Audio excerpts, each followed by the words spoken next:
Mesdames et messieurs, bonjour, bienvenue dans votre magazine culturel Arrobase, en compagnie de Mathieu, notre stagiaire. Salut Mathieu. Bonjour. Au programme cette semaine, nous vous proposons de découvrir l'exposition qui a démarré au Théâtre de Grandchamp. Exposition qui réunit le travail de deux artistes bien connus dans la région, Aline Oudard-Schumacher et Mireille Desroches. Notre invitée, quant à elle, nous parlera de son livre qui sort ces jours-ci, Lettres post-mortem. Pour ouvrir ce numéro, je vous propose une balade à la crèche La Souris Verte à Nyon. En effet, le festival Les Hivernales continue de fabriquer des bonnets en collaboration avec les tricoleuses, mais cette fois-ci, dans une volonté de brasser les générations, le festival fait fabriquer les pompons de ces bonnets par des enfants. Nous sommes allés promener notre caméra sur place et nous avons rencontré le président Jay Reuter.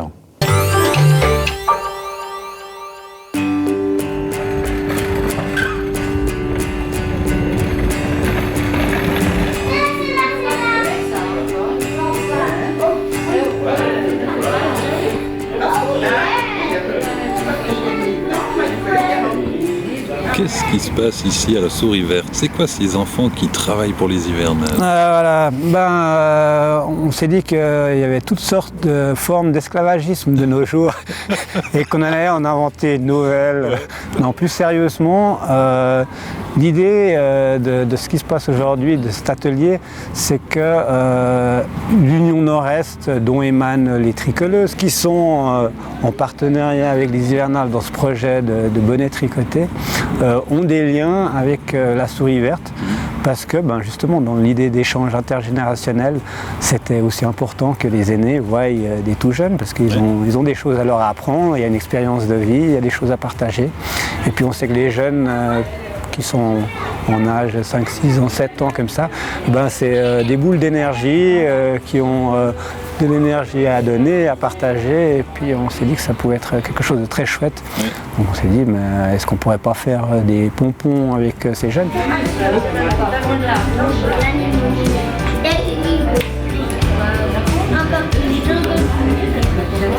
Rappelle-nous un petit peu l'histoire des tricoleuses. Qu'est-ce que c'est les tricoleuses? Alors, les tricoleuses, c'est le président des hivernales que je suis, qui a un pied dans Union Nord-Est puisque j'habite dans le quartier où ce projet de Prosenectut de la ville de Lyon s'est mis en place. Donc c'est un projet qui a été mis en place sur 5 ans avec le soutien de Prosenectut qui avait une animatrice de proximité qui a chapeauté tout ça. À travers ces contacts que moi j'avais avec les deux associations, je me suis dit je sais que les aînés ont toutes sortes d'activités, ils ont des marches, ils ont un jour où ils se retrouvent pour le café ou pour des jeux. Est-ce qu'on ne pourrait pas demander à quelques dames qu'elles tricotent des bonnets qui sont le produit tout à fait hivernal. Et puis voilà, c'est parti comme ça, de manière un petit peu informelle.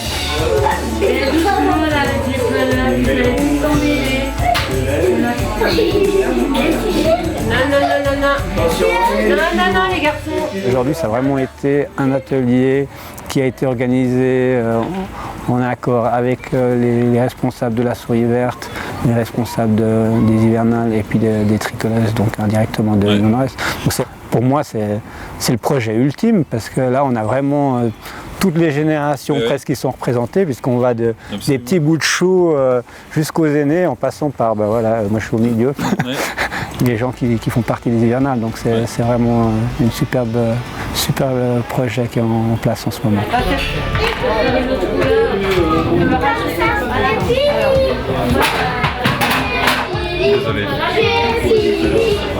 L'argent de vente des bonnets, donc on les vend à 30 francs. On ne va pas changer le prix pour cette deuxième édition. Et il y a la moitié qui revient à Union Nord-Est, indirectement aux tricoleuses, mais c'est vraiment à l'association Union Nord-Est. Et puis, idéalement, l'autre moitié revient aux hivernales. Je dis idéalement parce qu'au sein des hivernales, on a décidé, par exemple, pour les bénévoles, on ne va pas leur faire payer plein tarif parce qu'ils viennent déjà donner de leur temps, donc on va leur faire une réduction.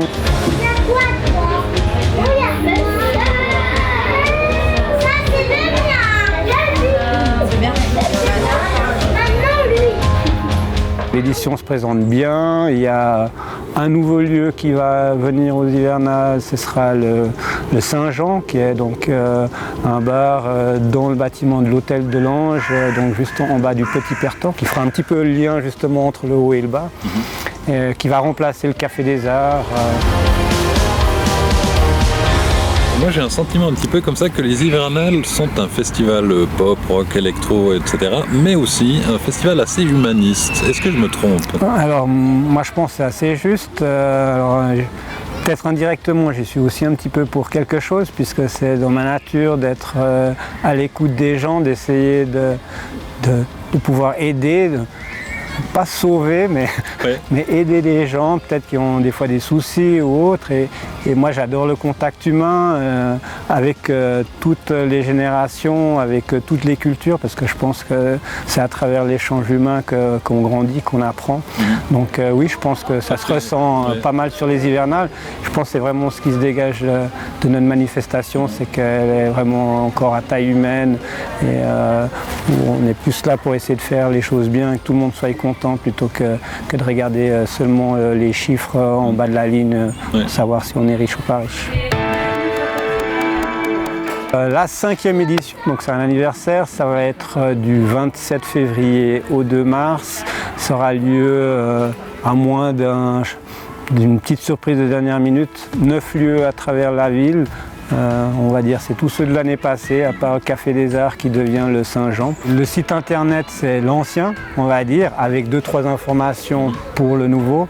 Dans le courant du mois de décembre, on va dévoiler l'affiche, il y aura 2-3 informations qui seront transmises à ce moment-là. Et le site sera réactualisé avec un nouveau look. D'accord, très bien. Donc il faut patienter encore un petit peu. On va attendre, on y reviendra. On a le soleil, profitons-en.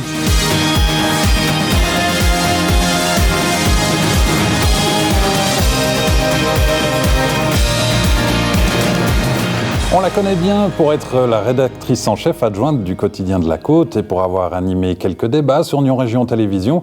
Cette fois-ci, elle sort un livre électronique, un récit sur fond de crime. Marie-Christine Fer, Marie Fer, est notre invitée. Marie Fer, bonjour. Bonjour. Du travail de journalisme au travail d'écrivain, il n'y a qu'un pas que vous avez franchi. Comment l'écriture est arrivée dans votre vie? Alors, j'ai franchi un pas, mais la démarche intellectuelle n'est pas tout à fait la même. C'est d'ailleurs pour ça que j'ai voulu prendre mon premier prénom, donc Marie Fer, pour signer ce livre. Parce que quand vous êtes journaliste, vous avez un cadre bien défini pour rédiger un article. Ça peut être un papier principal, un secondaire, une brève. Vous avez également le support du travail du photographe, parce que vous avez bien souvent une photo qui vient illustrer l'article. Alors que là, quand vous écrivez un roman, eh bien, vous avez une page blanche, il n'y a pas de cadre, donc voilà, faut laisser aller l'imagination et c'est pas toujours facile. Donc le travail est quand même différent. D'accord. Donc en fait, vos deux noms, si on veut bien, séparent en fait vos deux activités. Tout à fait, tout à fait. Intellectuellement, il y a une séparation. Oui, d'accord, très bien. Et alors donc vous arrivez avec cet ouvrage Lettres post-mortem. En quelques mots, de quoi il s'agit? C'est quoi l'intrigue? Alors l'intrigue, c'est l'histoire d'un prof d'histoire qui est prof à Thonon-les-Bains et qui a une vie tranquille. Et puis un jour, il reçoit une lettre. Il reçoit une lettre de son cousin qui est un navigateur très connu, qui habite à Nyon. Et il est un petit peu surpris parce que ce cousin vient de décéder. En fait, selon les indications qu'il a eues, il se serait suicidé. Et en fait, cette lettre lui explique qu'il ne s'est peut-être pas vraiment suicidé, qu'il y a peut-être autre chose derrière. Voilà. Ce cousin lui explique que s'il reçoit cette lettre, c'est que peut-être qu'il lui sera arrivé quelque chose. D'accord, donc on est clairement dans le polar. On est dans le polar. Pour vous, c'était évident que vous vouliez aborder ce style-là, genre je lis beaucoup de romans policiers. Je crois que j'ai lu tous les Mankel. Oui, j'aime bien. Je trouve que le roman policier permet une certaine évasion. Vous vous évadez en lisant un polar.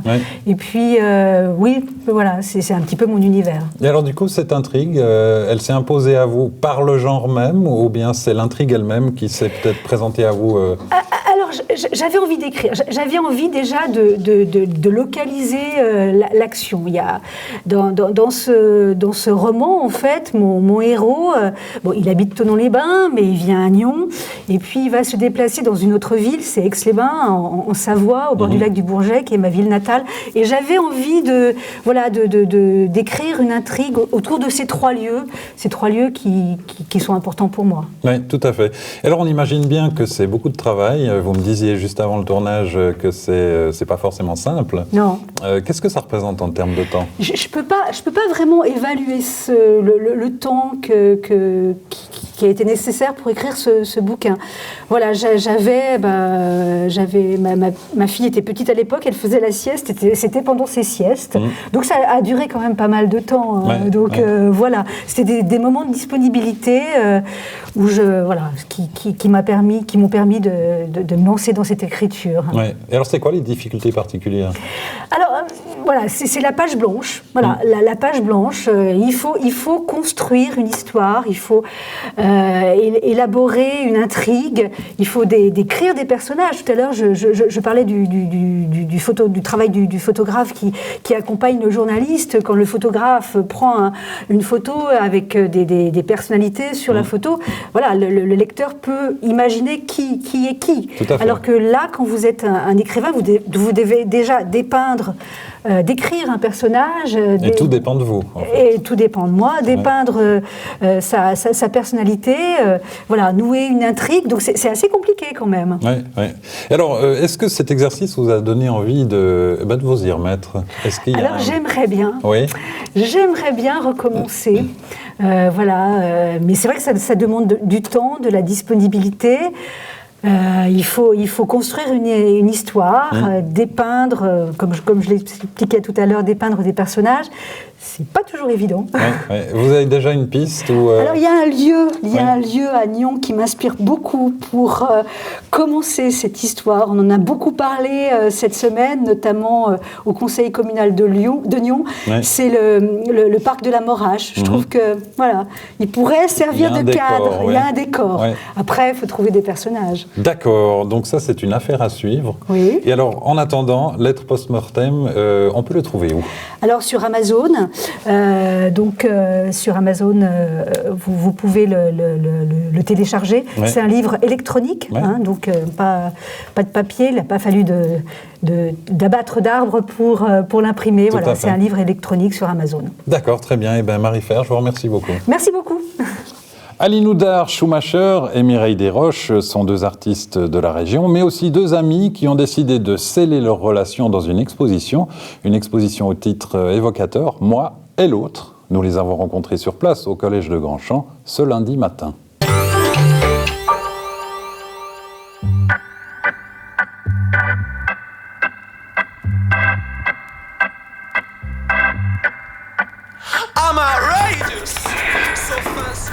T'as pas vu l'autre ?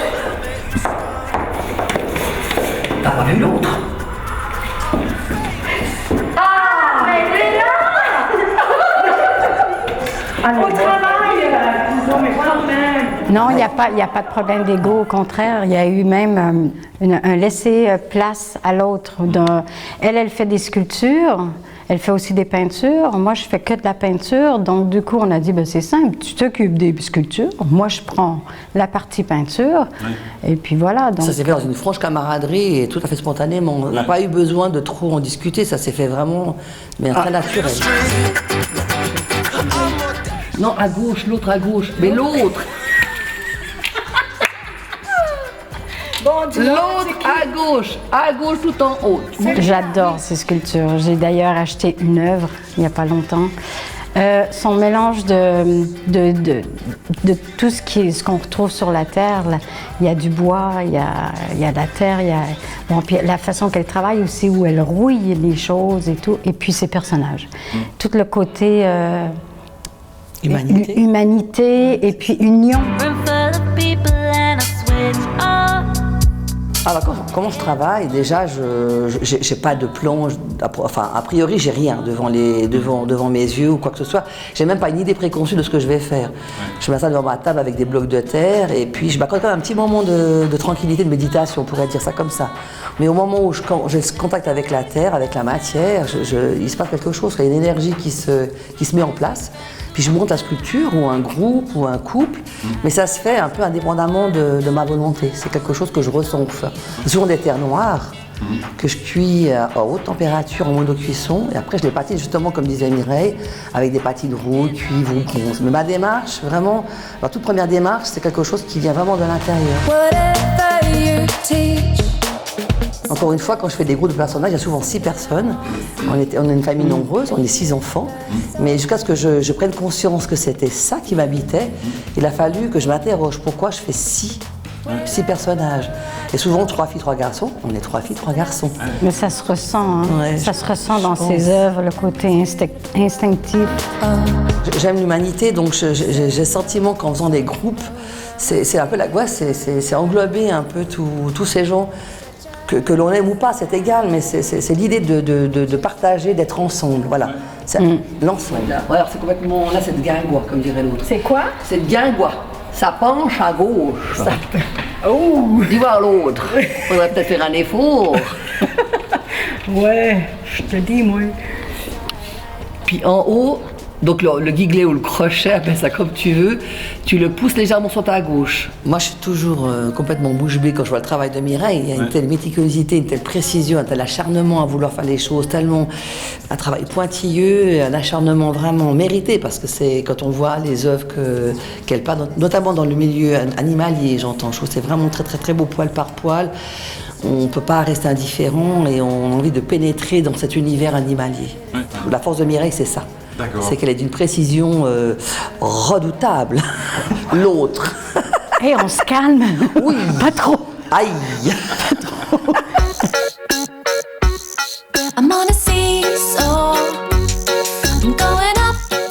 Bon, pour l'exposition, je me suis concentrée sur l'animalier et puis l'abstrait. Donc, j'ai fait un mélange des deux. Le côté animalier, je dirais que c'est le côté pur de l'animal. L'animal, pour moi, c'est celui qui n'a pas eu d'influence par la technologie. Donc, il a un instinct qui est très fort. Et donc, il a des réactions qui n'ont pas été dirigées ou quoi que ce soit, par qui que ce soit. On est dans du vrai. Et puis, chaque poil que je fais, là, c'est des heures et des heures. Je ne les calcule pas, mes